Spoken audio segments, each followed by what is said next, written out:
Mayor Zohran Mamdani doubled down on the Big Apple's sanctuary city status in response to new chum President Trump's warning that he'll pull federal funding over the migrant-friendly policies. "Our values and our laws cannot be bargaining chips," the lefty mayor wrote on X. "I will always defend the city and every single person who calls the city home, even in the face of threats from the federal administration to withhold funds." Trump said Tuesday that he would freeze federal funding to sanctuary city and states, including New York and New York City, on Feb 1st, claiming they do everything possible to protect criminals. Cities and states who claim sanctuary city status typically protect immigrant rights and refuse or limit cooperation with federal immigration enforcement, which derails Trump's ongoing campaign to arrest and deport thousands of people living in the U.S. without legal authorization.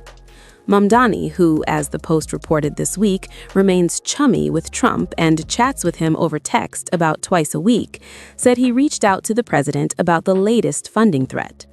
"So, I reached out to President Trump to express my sharp opposition to this decision and to make my values clear, and I will always continue to do so, whether to the president or to all New Yorkers, to be honest, about where I actually stand," he said Tuesday night.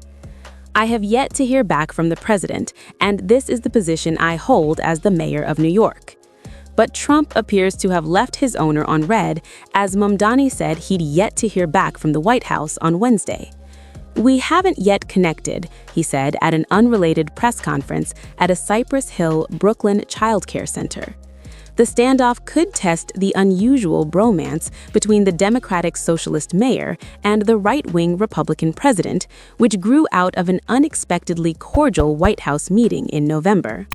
Most believed the two would exchange verbal barbs in what was their first face-to-face meeting, but they instead emerged with handshakes and kind words for each other. Asked what his plan was should the feds pull federal funding, Mamdani said he was sure the city could fight back.